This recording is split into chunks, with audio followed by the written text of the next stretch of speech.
কেন আসছো এখানে বলো তো, জোরে বলো। সোজা হাসি ক্লিনিকে আসছি আমরা। আহিয়া ছোট বোনটাকে টিকা দিতে না, টিকা দিবা, তোমাকেও টিকা দিবে। আরে বাবা, চেহারা কি করছে। আসছে তো, তোমারটা নিয়ে আসছো। হুমায়রা, তুমিও টিকা দিবা, তোমাকেও টিকা দিবে। হ্যাঁ, আয়রা আহিয়া আর আয়রা আহিয়ার বাবা, তিনজনের টিকা, সাথে বেবির টিকা।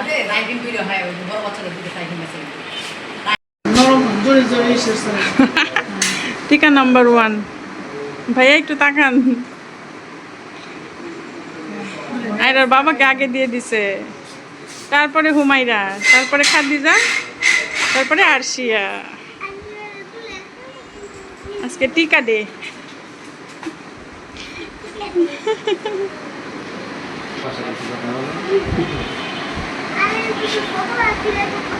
এখন আমার হুমায়রাকে দিবে। কেমন লাগতেছে আইরাম্মু তোমার অনুভূতি কি? কেমন লাগতেছে টিকা দিবে? বাবা আয়রার মুখটা ওইদিকে নিয়ে রাখছে, দিয়ে দিচ্ছে। টাইফয়েডের টিকা, সরকার এটা দিবে না, সেজন্য কিনে দিচ্ছে। আম্মু কেমন লাগতেছে?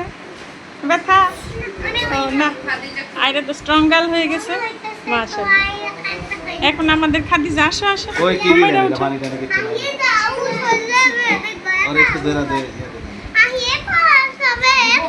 এখন হুমায়রা কি খাদিজাকে দিবে? আহিয়া মনি আহিয়াকে বলতেছে, আহিয়া কিছু বাবার কাছে, বাবার পিছনে আসো আম্মু, বাবার পিছনে আসো, উনি দেখতে পারবে। আহিয়াকে ওইদিকে তাকিয়ে রাখছে। দেখি আহিয়া তোমার ফেসটা দেখি। এই যে আহিয়াকে দিয়ে দিচ্ছে। ওরে বাবা, আহিয়া নড়ে না, নড়ে না আম্মু, হয়ে গেছে মাশাআল্লাহ মাশাআল্লাহ। এখন হচ্ছে জাহারা আহিয়াটা হয়ে গেছে মাশাআল্লাহ। যে আমার মাকে ডায়রিয়ার টিকা দিতেছে মুখে, সুন্দর করে খাওয়ায়েন যেন পুরাটা যায়। মুখটা একটু উপরে করে রাখো। এখন আরশিয়ার টিকা দেওয়া শুরু হচ্ছে। আমার মেয়ের, ছোট মেয়ের 4টা টিকা দেওয়া শেষ হয়েছে। আমার মেয়ে কান্না করতে করতে শেষ। আল্লাহ, আয়রা আহিয়া আরশিয়া অনেক কান্না করছে না? সবাই দোয়া করো যেন জ্বর না উঠে। আরশিয়া কত কান্না করছে, আম্মুর এত কান্না আসছে, মনে হয়েছে যে দমটা বেড়ে যেতেছে আম্মুর। তোমাদেরও জ্বর না আসুক, আরশিয়ারও জ্বর না আসুক, আমরা এখন চলে যাব বাসায়।